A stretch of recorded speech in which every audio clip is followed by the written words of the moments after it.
Hello friends, എല്ലാവർക്കും നമസ്കാരം. നമ്മുടെ ഇഷ്ടപരമ്പരയുടെ പുതുപുത്തൻ വിശേഷങ്ങളിലേക്ക് ഏവർക്കും സ്വാഗതം. ഇന്ന് എല്ലാവർക്കും നല്ലൊരു ദിവസം തന്നെ ആശംസിച്ചുകൊണ്ട് തന്നെ നമുക്ക് ഇന്നത്തെ വിശേഷങ്ങളിലേക്ക് കടക്കാട്ടോ.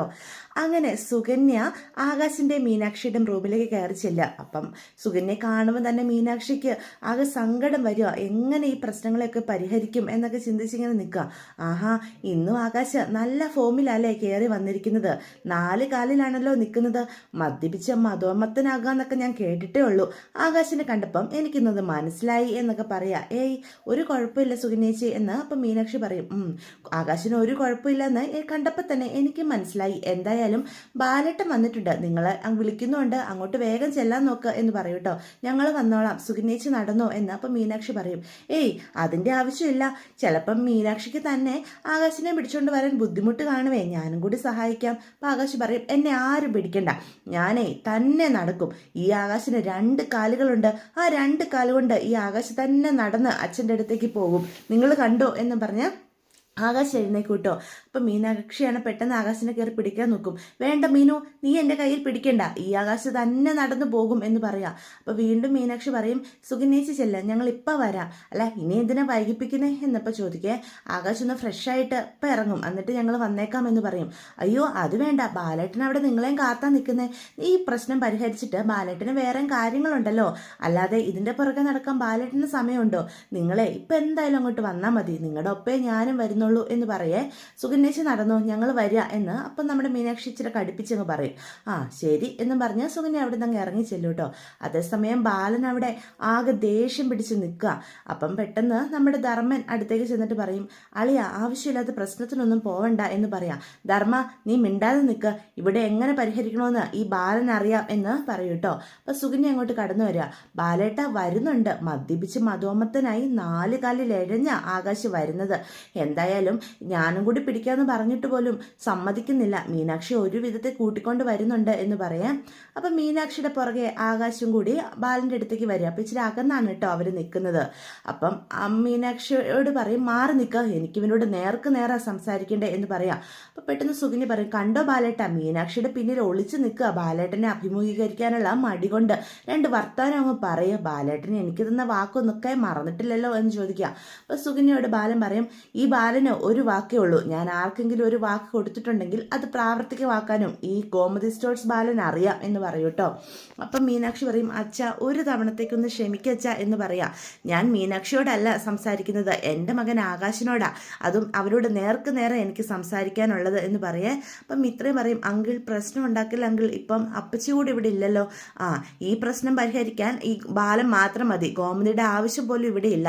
അല്ലെങ്കിൽ തന്നെ ഗോമതി ഇവനെ സപ്പോർട്ട് ചെയ്തേ സംസാരിക്കൂ, മക്കൾ എന്ത് തെറ്റ് ചെയ്താലും കണ്ണടിച്ച് വിടാനേ അവൾ ശ്രമിക്കൂ എന്ന് പറയൂ കേട്ടോ. അപ്പൊ ധർമ്മന് പറയും, ആളിന് ആവശ്യമില്ലാതെ ഒരു പ്രശ്നം ഉണ്ടാക്കരുത്, എന്തായാലും ചേച്ചി കൂടി വരട്ടെ, ചേച്ചിയും കൂടി ഉള്ള ഒരു ദിവസം നോക്കി നമുക്ക് പരിഹരിക്കാം എന്ന് പറയാം. ദേ ധർമ്മ, നിന്നോട് ഞാൻ പറഞ്ഞു ഇക്കാര്യത്തിൽ ഇടപെടണ്ടെന്ന്, ഇതെന്തായാലും ബാലൻ തന്നെ തീർപ്പ് കൽപ്പിച്ചോളാം എന്ന് പറയാം. ഞാൻ സുകന്യക്കൊരു വാക്ക് കൊടുത്തിട്ടുണ്ടെങ്കിൽ അതെനിക്ക് പാലിക്കാനും പറ്റണം. അപ്പം ആകാശ് ചോദിക്കും, എന്തു വാക്ക് എന്ന് ചോദിക്കുക. ഓ, നീ എല്ലാം മറന്നല്ലേ, നിന്നോടാ ഞാൻ പറഞ്ഞത്, മീനാക്ഷിയുടെ പിന്നിൽ നിന്ന് മാറി എൻ്റെ നേരെ വന്ന് നിന്ന് സംസാരിക്കടാ, അതിനുള്ള ധൈര്യമെങ്കിലും കാണിക്കുക. അതെങ്ങനെയാ കുടിച്ചു ബോധമില്ലാതെ നടക്കുമ്പം അച്ഛനെ പോലും നിനക്ക് തിരിച്ചറിയാൻ പറ്റുന്നില്ലായിരിക്കും എന്ന് പറയേ. അപ്പോൾ ആകാശം മുന്നിലോട്ട് കയറി നിൽക്കും. അപ്പോൾ വീഴാൻ തുടങ്ങുമ്പോൾ മീനാക്ഷി പിടിക്കും കേട്ടോ. ദേ മീനു, നീ പിടിക്കണ്ട, നീ പിടിക്കാതെ തന്നെ ഈ ആകാശം സ്റ്റേൺ ആയിട്ട് നടക്കും എന്നും പറഞ്ഞ് നേരെ ബാലന്റെ മുന്നിൽ പോയി നിൽക്കുക. അല്ല, ഏത് വാക്കിന്റെ കാര്യമാണ് പറഞ്ഞത്? നീ ഇത്ര പെട്ടെന്ന് മറന്നോ? ഇന്നലെ ഞാൻ നിന്നോടൊരു വാക്ക് പറഞ്ഞായിരുന്നു, ഇനി മദ്യപിച്ച് ഈ കുടുംബത്തിൽ കയറി വന്നാൽ ദേവമംഗലത്തിന്റെ പുറത്തായിരിക്കും നിന്റെ സ്ഥാനമെന്ന്. അത് നിനക്ക് ഓർമ്മയുണ്ടോ? അത് ഓർത്ത് വെച്ചിട്ടും വീണ്ടും കുടിച്ച് എൻ്റെ മുന്നിൽ വന്ന് നിൽക്കാൻ നിനക്ക് എങ്ങനെ ധൈര്യം വന്നു? സുഗനിക്ക് ഞാൻ വാക്ക് കൊടുത്തതാ, മദ്യപിച്ച് ഇവിടെ ആകാശിന് ഇനിയും വന്നു കഴിഞ്ഞാൽ ഈ വീട്ടിൽ ഒരു സ്ഥാനവും കൊടുക്കില്ലെന്ന്. അതുകൊണ്ട് തന്നെ ഞാൻ പറഞ്ഞു വരുന്നത് എന്താണെന്ന് നിനക്ക് മനസ്സിലായല്ലോ എന്ന് ചോദിക്കുക. അതിന് ഞാനൊരു തെറ്റും ചെയ്തില്ലല്ലോ, നീ ഒരു തെറ്റും ചെയ്തില്ലേ? ഞാൻ മദ്യപിച്ച് വന്നാലല്ലേ പ്രശ്നം ആകുള്ളൂന്നല്ലേ അച്ഛൻ പറഞ്ഞത്. ഞാൻ മദ്യപിച്ചാലല്ലേ അതിനിവിടെ എന്തെങ്കിലുമൊക്കെ ശിക്ഷാ നടപടികൾ എനിക്ക് തരാനുള്ളൂ. ഇതെല്ലാവരും കൂടി മനഃപൂർവ്വം എന്നെ കരിവാരിത്തേക്കം കെട്ടിത്തമിച്ച കള്ളക്കഥ മാത്രമല്ലേ എന്ന് ചോദിക്കുക. അപ്പൊ സുഗനി പറയും, കണ്ടോ ബാലേട്ട, ബാലേട്ടന്റെ മുന്നിൽ നിന്ന് അവൻ കള്ളം പറയുന്ന കണ്ടോ? കുടിച്ച് പിടിച്ച് ലെക്കിട്ട് 4 കാലിൽ അവൻ കയറി വന്നത്. എൻ്റെ കൺമുന്നിൽ കൂടിയാ അവൻ അവൻ്റെ റൂമിലോട്ട് പോയത്. എന്നിട്ട് അവൻ പറയുന്ന കേട്ടോ എന്ന് ചോദിക്കുക.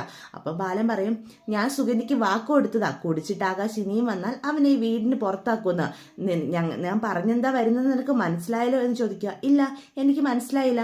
അച്ഛൻ വീണ്ടും വീണ്ടും എന്നെ എന്തോ മനഃപൂർവ്വം തെറ്റുകാരനാക്കാൻ ശ്രമിക്കുന്ന പോലെ ഉണ്ടല്ലോ. ഞാൻ കുടിച്ചിട്ട് വന്നാലല്ലേ ഈ വീട്ടിൽ നിന്ന് പുറത്ത് തന്നെ ആക്കൂന്ന് പറഞ്ഞത്. അതിന് ഞാൻ കുടിച്ചിട്ടില്ലല്ലോ. സംശയം ഉണ്ടെങ്കിൽ ഞാൻ അച്ഛൻ്റെ അടുത്ത് വന്ന് ഊതി കാണിക്കാം. ദേ, നീ എന്നെ പൊട്ടം കളിപ്പിക്കുകയാണോ എന്ന് അപ്പൊ ബാലൻ ചോദിക്കേ. ഞാൻ ആരെയും ഒന്നും കളിപ്പിച്ചിട്ടില്ല, ഞാൻ കാര്യമോ പറഞ്ഞിട്ട്. ഈ ആകാശ് മദ്യം ഒരു പൊടി പോലും തൊട്ടിട്ടില്ല. ഞാൻ അച്ഛൻ്റെ അടുത്ത് വന്നാൽ നിൽക്കാന്നേ, എന്നിട്ട് ഊതി കാണിക്കാം. അച്ഛൻ എന്തെങ്കിലും സംശയം ഉണ്ടെങ്കിൽ എന്ത് ശിക്ഷാ നടപടികൾ സ്വീകരിക്കാനും ഈ ആകാശ് തയ്യാറാ എന്ന് പറയൂ കേട്ടോ. എന്നിട്ട് ബാലന്റെ അടുത്ത് ചെന്ന് ഊതി കാണിക്കും കേട്ടോ. ഊതുമ്പോൾ മദ്യത്തിന്റെ ഒരു സ്മെല്ലും വരുന്നില്ല. അപ്പം ബാലന് സംശയമാകും, ഈ സുകന്യ എന്താ ഇങ്ങനെ പറഞ്ഞേ എന്നുള്ളത്. അപ്പൊ അച്ഛന് സംശയം മാറിയല്ലോ എന്ന് ചോദിക്കുക. അത് കഴിഞ്ഞ് മാമ ഇങ്ങ് വന്നേ, മാമന്റെ അടുത്ത് വന്ന് ഞാൻ ഊതി കാണിക്കാം എന്ന് പറഞ്ഞ് മാമന്റെ അടുത്ത് നിന്ന് ഊതുവാണ് കേട്ടോ. അപ്പൊ ധർമ്മം പറയും, ശരിയാളിയാ, ഇവനൊരു അല്പം പോലും കുടിച്ചിട്ടില്ല, മദ്യത്തിന്റെ മണം പോയിട്ട് ഒന്നും വരുന്നില്ല എന്ന് പറയാ. അയ്യോ, നമ്മൾ വെറുതെ ഒരു സീൻ ഉണ്ടാക്കി എന്ന് പറയും കേട്ടോ. മിത്രയുടെ മീനാക്ഷിയുടെ അടുത്തൊക്കെ ചെന്ന് ഇങ്ങനെ ഊതി കാണിക്കും കേട്ടോ. അപ്പൊ എല്ലാവർക്കും ബോധ്യപ്പെടും ആകാശം മദ്യപിച്ചിട്ടില്ല. അപ്പം എന്തിനാ ഇങ്ങനെ ഒരു അഭിനയം കാഴ്ചവെച്ചെന്നുള്ള സംശയം മിത്രയ്ക്ക് മീനാക്ഷിക്ക് ഉണ്ടാവുകയാണെ. എന്തായാലും മീനാക്ഷിക്ക് സമാധാനമായി, ഒരു പ്രശ്നമില്ലാതെ തീർന്നല്ലോ, ആകാശ തനിക്ക് വാക്ക് തന്നത് പാലിച്ചല്ലോ എന്നൊക്കെയുള്ള. അപ്പം ബാലൻ സുകന്യോട് എന്ത് കള്ളം പറഞ്ഞെന്നാ സുകന്യ പറയുന്നത്? ഇവ മദ്യപിച്ചിട്ടില്ലെന്ന് എനിക്ക് ബോധ്യപ്പെട്ടു. ഈ കുടുംബത്തിൽ അനാവശ്യ പ്രശ്നങ്ങൾ സൃഷ്ടിക്കാൻ വേണ്ടി ഇങ്ങനെ മറ്റുള്ളവരെ മനഃപൂർവ്വം കുറ്റക്കാരാക്കാൻ സുകന്യ ശ്രമിക്കുന്നതാണെന്ന് എനിക്ക് ബോധ്യപ്പെട്ട് കഴിഞ്ഞു. ഇനിയും സുകന്യയുടെ ഭാഗത്തു നിന്ന് ഇങ്ങനെ എന്തെങ്കിലും ഉണ്ടായി കഴിഞ്ഞു കഴിഞ്ഞാൽ സുകന്യക്കായിരിക്കും ഞാൻ ഈ പറഞ്ഞ ശിക്ഷാ നടപടികളൊക്കെ നടപ്പിലാക്കുക. മനസ്സിലാവുന്നുണ്ടോ പറയുന്നത്? മേലിൽ ആവശ്യമില്ലാതെ ഇങ്ങനെയുള്ള സന്ദർഭങ്ങൾ സൃഷ്ടിക്കാതെ സുകന്യ തന്നെ നോക്കണം. എല്ലാത്തിനും ഞാൻ താഴ്ന്നു തരുന്നെന്ന് കരുതി എപ്പോഴും ഈ ബാലനെ ഈ ശാന്തതയോടെ പ്രതീക്ഷിക്കുകയും ചെയ്യരുത്. ഈ കുടുംബം എൻ്റെ ജീവൻ. ഈ കുടുംബത്തിൽ മനഃപൂർവ്വം പ്രശ്നങ്ങളെ സൃഷ്ടിക്കാനാ സുകന്യ നോക്കുന്നതെങ്കിൽ അതിന്റെ പ്രത്യാഘാതങ്ങൾ സുകന്യയും കൂടി നേരിടാൻ തയ്യാറാവേണ്ടി വരും എന്ന് പറഞ്ഞിട്ട് ബാലൻ അങ്ങോട്ട് കയറി പോവാണ് കേട്ടോ. അപ്പൊ എല്ലാവരുടെ മുന്നിൽ ആകെ നാണം കെട്ട് നാറി നിൽക്കുകയാണ് നമ്മുടെ സുകന്യ. അപ്പൊ സുകന്യ വീണ്ടും ആകാശിന്റെ അടുത്തേക്ക് ചെല്ലുക. എന്താ സുകന്യച്ചിക്ക് ഇപ്പൊ ബോധ്യപ്പെട്ടോ ഈ ആകാശം മദ്യപിച്ചിട്ടില്ലെന്ന്? അല്ല, ഇനി എന്തെങ്കിലും സംശയം ഉണ്ടെങ്കിൽ കുഴപ്പമില്ല, നമുക്ക് ഇപ്പൊ തന്നെ ഹോസ്പിറ്റലിലേക്ക് പോകാം. അവിടെ ചെന്ന് ബ്ലഡ് ടെസ്റ്റ് ചെയ്യാം. ബ്ലഡ് ടെസ്റ്റ് ചെയ്യുമ്പോൾ അറിയാലോ എൻ്റെ രക്തത്തിൽ മദ്യം കലർന്നിട്ടുണ്ടോ ഇല്ലയോ എന്ന്. അത് എന്താ അങ്ങനെ ബോധ്യപ്പെടുത്തണോ ഇനി എന്ന് ചോദിക്കുക. അപ്പൊ സുകന്യ ഒന്നും മിണ്ടാതെ നിൽക്കുകയാണ്. നാണം കെട്ട് അവരുടെയൊക്കെ തല ഉയർത്തി നോക്കാൻ പോലും പറ്റാത്തത് കൊണ്ട് അവിടെ നേരെ റൂമിലോട്ട് കയറി പോവുക. അപ്പൊ ഇതെല്ലാം കാണുമ്പം മിത്രയ്ക്ക് അങ്ങ് സന്തോഷമാവാണ് കേട്ടോ. മിത്ര ഒറ്റ ചിരിച്ചിരിക്കും. അപ്പൊ കൂടെ മീനും പതിയെ ചിരിക്കും കേട്ടോ. എന്നിട്ട് മിത്ര പറയും, ഞാനിവിടെ ടെൻഷൻ അടിച്ച ആകാശേട്ടാ നിന്നത്. മീൻ ചേച്ചിയുടെയും ആകാശേട്ടൻ്റെയും കാര്യം ഓർത്തിട്ട് എനിക്ക് ആകെ സങ്കടമായിരുന്നു. ഇപ്പോഴേ എനിക്ക് സമാധാനമായ. സുകന്യച്ചിക്ക് ഒരു പണി കൊടുക്കണമെന്ന് ഞാനും കുറേയായി കാത്തിരിക്കുന്നു. ആകാശേട്ടൻ ഇങ്ങനൊരു പണി കൊടുക്കുമെന്ന് ഞാൻ കരുതിയില്ല എന്ന് പറയൂ കേട്ടോ. അപ്പൊ ആകാശം ചിരിച്ചോണ്ട് നിൽക്കുവേ. അപ്പൊ പെട്ടെന്ന് മാമനെ നോക്കി ഒരു കള്ളച്ചിരി ചിരിക്കും ആകാശം. അപ്പൊ മാമനും ഇങ്ങനെ ചിരിക്കും കേട്ടോ. അതിനുശേഷം അവരെല്ലാവരും കൂടി വീടിന് പുറത്തിറങ്ങി രാത്രിയിൽ സംസാരിച്ചുകൊണ്ട് നിൽക്കുകയാണ്. അപ്പം മീന് ചോദിക്കും, എന്നാലും ആകാശം നീ എന്തിനാടാ ഇങ്ങനെ എന്നെ ടെൻഷൻ അടിപ്പിച്ച് ഇങ്ങനെ മദ്യപിച്ച് ഇവിടെ വന്നൊരു അഭിനയം കാഴ്ചവെക്കേണ്ട എന്തെങ്കിലും കാര്യമുണ്ടോ എന്ന് ചോദിക്കും. അപ്പം ആകാശ് പറയും, ഈ ഐഡിയക്കൊക്കെ പിന്നിൽ ആരാന്നാ നിങ്ങൾ കരുതിയിരിക്കുന്നത്? നമ്മുടെ മാമനാ. മാമനോ? രാവിലെ ഞാനും മാമനും കൂടി സംസാരിച്ച് ഞങ്ങൾ ഉണ്ടാക്കിയൊരു പ്ലാനാ ഇത് എന്ന് പറയും കേട്ടോ. എന്നിട്ട് ധർമ്മനും ആകാശം കൂടി സംസാരിക്കുന്ന ആ ഭാഗമാണ് കേട്ടോ പിന്നെ കാണിക്കുന്നത്. അപ്പം ധർമ്മൻ ഇങ്ങനെ പറയാ, നിന്നെ ഇന്ന് നാണം കെടുത്തിയ ആ സുകന്യയ്ക്ക് എന്തായാലും ഒരു പണി കൊടുക്കണം എന്ന് പറയാണ്. എന്തു പണി? അതിൻ്റെ ഒന്നും ആവശ്യമില്ല മാമ, അതൊക്കെ ഞാൻ ക്ഷമിച്ചു എന്ന് പറയാം. അങ്ങനെ എല്ലാം നീ ക്ഷമിച്ച് സഹിച്ചും ജീവിക്കേണ്ട ഒരു കാര്യമില്ല. അവൾ ആവശ്യമില്ലാതെ നിന്റെ കാര്യങ്ങളിൽ ഇടപെട്ടത്. അതിനുള്ള പണി എന്തായാലും കൊടുത്തോ. അവളുടെ ഭർത്താവായ ഞാൻ തന്നെ നിന്റെ കൂടെ നിൽക്കുമ്പം പിന്നെ നീ എന്താ ചിന്തിക്കാനുള്ളത്? മാമൻ എന്താ ഉദ്ദേശിക്കുന്നേ എന്നപ്പ ആകാശ് ചോദിക്കും കേട്ടോ. അന്നേരം നമ്മുടെ ലാലേട്ടൻ സ്റ്റൈലിൽ നിന്നുകൊണ്ട് ധർമ്മൻ മാമൻ പറയും, നിനക്ക് സാഗർ കോട്ടപ്പുറത്തെ അറിയാവോ എന്ന് ചോദിക്കും. സാഗർ കോട്ടപ്പുറോ? അത് നമ്മുടെ ലാലേട്ടന്റെ ഒരു സിനിമയിലെ കഥാപാത്രമല്ലേ? എന്തായിരുന്നു ആ സിനിമയുടെ പേര്? അയാൾ കഥ എഴുതുകയാണ്. അതിലെ കഥാപാത്രമല്ലേ കുടിച്ചു നടക്കുന്ന സാഗർ കോട്ടപ്പുറം? അതെ. നിനക്ക് കുറച്ച് സമയത്തേക്ക് ഈ ദേവമംഗലത്തെ സാഗർ കോട്ടപ്പുറം ആക്കാൻ പറ്റുമോ എന്ന് ചോദിക്കുക. ഓ അങ്ങനെ, മാമൻ ഉദ്ദേശിക്കുന്നത് എനിക്ക് മനസ്സിലായി. ഇത് ഞാൻ എന്തായാലും തകർക്കും. ലാലേട്ടൻ സാഗർ കോട്ടപ്പുറമായി ജീവിച്ച കഥാപാത്രമാണല്ലോ അത്. എന്തായാലും ഞാനും ഒരു ചെറിയ സാഗർ കോട്ടപ്പുറമാകാൻ തീരുമാനിച്ചിരിക്കുക. മാമൻ കണ്ടോ എൻ്റെ അഭിനയ മികവ് എന്നൊക്കെ ആകാശ് പറയാണ് കേട്ടോ. അപ്പം അതിനുശേഷം വീണ്ടും എല്ലാവരും കൂടി സംസാരിക്കുന്നത് തന്നെ വരിക. എങ്ങനെയുണ്ടായിരുന്നു ഞങ്ങളുടെ പ്ലാൻ? ഞങ്ങളിവിടെ അഭിനയിച്ച് തകർത്തില്ലേ? ആ സുഖിനേച്ച് വിശ്വസിച്ചില്ലേ ഞാൻ മദ്യപിച്ചാ വന്നിരിക്കുന്നതെന്ന്? എന്തായാലും അച്ഛൻ്റെ മുന്നിൽ നാണം കെടുകയും ചെയ്തു. അപ്പം മീനാക്ഷി പറയും, ഓ എനിക്ക് പോലും മനസ്സിലായില്ലല്ലോ എന്ന് ചോദിക്കാം. ആ അത് മനഃപൂർവ്വം നിനക്ക് മനസ്സിലാവാത്തതെന്ന് മാമൻ പറയും. ഞാൻ ഇവനോട് പ്രത്യേകം പറഞ്ഞായിരുന്നു നിന്നിൽ നിന്ന് അകന്ന് വേണം നിൽക്കാനെന്ന്. കാരണം നിനക്ക് മദ്യത്തിൻ്റെ മണം വന്നില്ലെങ്കിൽ സംശയം തോന്നൂലോ, അതുകൊണ്ട് അവൻ നീ പിടിക്കാൻ ചെന്നപ്പോഴെല്ലാം മാറി നിന്നേ. അപ്പം മീനാക്ഷി ആകാശിനോട് ചോദിക്കും, അതെയോ ആകാശ് എന്ന് ചോദിക്കും. അതെ മീനു, നീ എന്നെ പിടിക്കാൻ ശ്രമിച്ചപ്പോഴൊക്കെ ഞാൻ നിന്നിൽ നിന്ന് മാറിയാ നിന്നത്. അത് വേറൊന്നും കൊണ്ടല്ല, നിനക്ക് സംശയം തോന്നാതിരിക്കാനായിരുന്നു. എന്തായാലും നിനക്കും തോന്നിയില്ലല്ലോ എന്ന് ചോദിക്കാം. അപ്പം മിത്ര പറയും, എന്തായാലും അടിപൊളി ആയിട്ടുണ്ടായിരുന്നു. ആകാശേട്ടൻ്റെ അഭിനയത്തിൽ ഞങ്ങൾ എല്ലാവരും വീണു. എങ്കിലും പൊളിച്ചു. ഇത് നേരത്തെ പറഞ്ഞിരുന്നെങ്കിൽ ഇങ്ങനെ ടെൻഷൻ അടിച്ച് നിൽക്കേണ്ടി വരത്തില്ലായിരുന്നല്ലോ എന്ന് മിത്ര പറയൂട്ടോ. അപ്പം മീനു പറയും, ദേ മിത്ര നീ മിണ്ടാതിരുന്നേ എന്ന് മീനു അപ്പോൾ പറയൂട്ടോ. ചേച്ചി ഒന്ന് പോയേ, എന്തായാലും ഇവരുടെ പ്ലാൻ പൊളിച്ചു. സുഗിനേച്ചിക്ക് ഒരു തട്ടിന്റെ കുറവുണ്ടായിരുന്നു, അവരുടെ അഹങ്കാരം ഇച്ചിരി കുറഞ്ഞിട്ടുണ്ടാവും എന്ന് പറയാം. എന്തായാലും ഞങ്ങളുടെ അഭിനയം തകർത്തില്ലേ? എല്ലാവരും അതിൽ വീണല്ലോ എന്ന് ചോദിക്കുകയാണ്. ഇനി എനിക്ക് ഒരാൾക്കൂടിയുള്ളൊരു പണി കൊടുക്കണം, അത് ഒന്നുകൂടി കൊടുത്താലേ എനിക്ക് സമാധാനമാകൂ എന്ന് ചോദിക്കേ. അപ്പം ആകാശ് ചോദിക്കും, ഇനി എന്താ മാമൻ പറയുന്നത് എന്ന് ചോദിക്കുക. വേറൊന്നും അല്ല, നിനക്ക് നാണം കെടുത്താൻ ഇപ്പോഴും ശ്രമിച്ച ഒരുത്തി ഉണ്ടല്ലോ, എൻ്റെ ഭാര്യ സുകന്യ, അവക്ക് ഒരു ഡോസിന്റെ ആവശ്യം കൂടി ഉണ്ട്. അതും കൂടി കൊടുത്തു കഴിഞ്ഞാലേ അവള് നേരെ ആകുള്ളൂ എന്ന് പറയൂട്ടോ.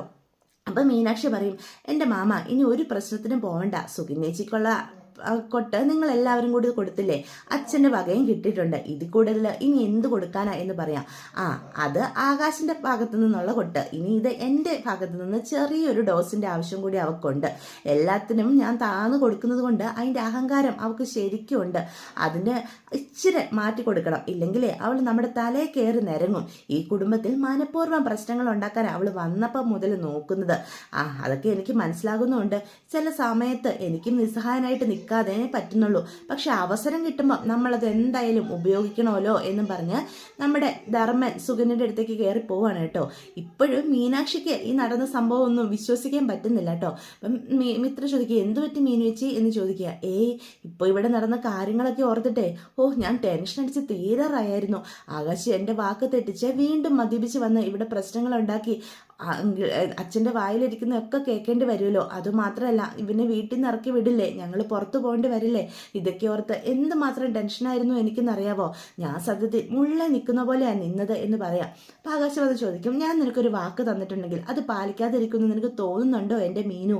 ഞാൻ നിനക്ക് മനസ്സിൽ തട്ടി തന്നെയാണ് വാക്ക് തന്നെ, അത് ഈ ആകാശമായിട്ട് തെറ്റിക്കത്തുമില്ല എന്ന് പറയൂട്ടോ.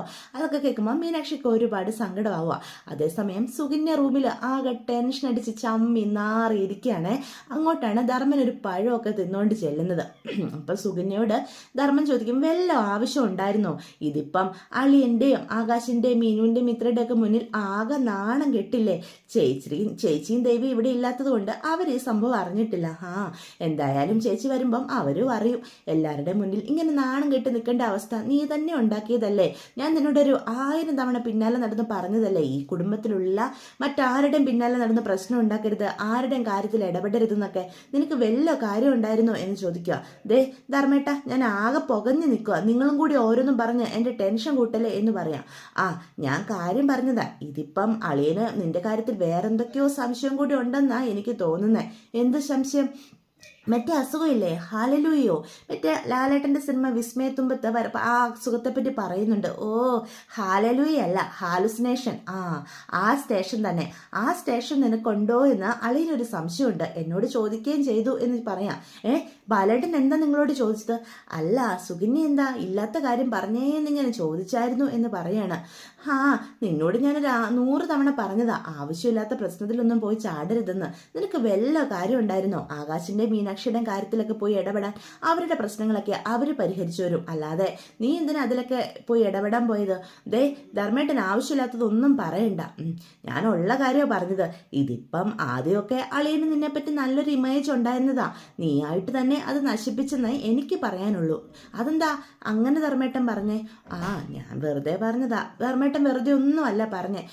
നീ എന്തായാലും അതൊക്കെ വിട്, നീ എന്തായാലും ഈ പഴം തിന്നാൻ നോക്ക് എന്നും പറഞ്ഞ് ഒരു പഴം എടുത്ത് നമ്മുടെ സുകന്യയുടെ കയ്യിലോട്ട് ധർമ്മം കൊടുക്കും. എനിക്ക് പഴമൊന്നും ഇപ്പം വേണ്ട, എനിക്ക് ആകെ ടെൻഷനായി. എന്ത് സംശയം ലാലേട്ടനുണ്ടെന്നാ നിങ്ങൾ പറഞ്ഞേ? ഇപ്പം പറ. ഏയ് ഞാനിത് പറയുന്നില്ല, അതും കൂടി കേട്ടാ നിന്റെ മനസ്സാകെ തകർന്നു പോകും. ഒന്നുമല്ലെങ്കിലും എൻ്റെ ഭാര്യയല്ലേ, എൻ്റെ ഭാര്യയെ മാനസികമായിട്ട് തകർക്കാൻ ഒരു ഭർത്താവ് എന്ന നിലയിൽ ഞാൻ ഒരിക്കലും സമ്മതിക്കില്ല എന്ന് പറയാ. ദേ ധർമ്മേട്ട, ചുമ്മാ നാടക ഡയലോഗ് പറയാതെ കാര്യം പറയുന്നുണ്ടോ? ബാലേട്ടന് എന്നെപ്പറ്റി എന്ത് സംശയമുള്ളത്? എന്നെ എന്ത് ചെയ്യുമെന്ന് നിങ്ങൾ ഈ പറയുന്നേ എന്ന് ചോദിക്കണം. വേറൊന്നും അല്ല, നിനക്ക് വല്ല മാനസിക വിഭ്രാന്തിയും ഉണ്ടെന്ന് കരുതി ഇനി നിന്നെ കൊണ്ട് ഈ വല്ല അസുഖത്തിന് ചികിത്സിപ്പിക്കുമെന്ന് എന്നോട് പറയുമെന്നാ. എന്ത് അസുഖത്തിന്? അതിന് എനിക്കൊരസുഖം ഇല്ലല്ലോ. ഞാൻ നന്നായിട്ട് ഡയറ്റൊക്കെ നോക്കി ഒരു അസുഖം ഇല്ലാതെ എൻ്റെ ശരീരം കൊണ്ട് നടക്കുന്ന ആളാ എന്ന് പറയാം. ആ, അത് ശരീരത്തിൻ്റെ അസുഖം. ഇത് ശരീരത്തിനല്ലല്ലോ, മനസ്സിനല്ലേ. നീ പറഞ്ഞ എന്തുവായിരുന്നു അസുഖത്തിൻ്റെ പേര്? ഹാലുസിനേഷൻ. ആ, അത് തന്നെ. ആ അസുഖം നിനക്കുണ്ടെന്ന് കരുതി ഇനി നിന്നെ വല്ല മാനസിക ഡോക്ടറുടെ അടുത്ത് കൊണ്ടുപോകുന്നാ എൻ്റെ സംശയം. അല്ല, അളിയനെ കുറ്റം പറഞ്ഞിട്ടും കാര്യമില്ല. ഇല്ലാത്ത കാര്യം ഉണ്ടെന്നല്ലേ നീ അളിയൻ്റെ മുന്നിൽ സ്ഥാപിക്കാൻ നോക്കിയത്. കുടിക്കാത്ത ആകാശ് കുടിച്ചു എന്ന് നീ സൃഷ്ടിച്ചെടുക്കാനല്ലേ ശ്രമിച്ചത്. അപ്പം പിന്നെ അളിയൻ അങ്ങനെയൊക്കെ ആലോചിക്കുന്നത് തെറ്റ് പറയാനില്ല എന്ന് പറയൂട്ടോ. അതോടെ കേൾക്കുമ്പം സുകന്യാകെ ടെൻഷൻ അടിച്ച് നിൽക്കുകയാണ്. അപ്പം ഇതോടുകൂടി ഇന്നത്തെ എപ്പിസോഡും അവസാനിക്കുകയാണ്. അപ്പം ഇതൊക്കെയാണ് ഇന്നത്തെ വിശേഷങ്ങൾ. വീഡിയോ ഇഷ്ടപ്പെട്ടുവെങ്കിൽ ചാനൽ സബ്സ്ക്രൈബ് ചെയ്യാൻ മറക്കരുത്, ലൈക്ക് ചെയ്യാനും മറക്കരുത്. അപ്പോൾ എല്ലാവർക്കും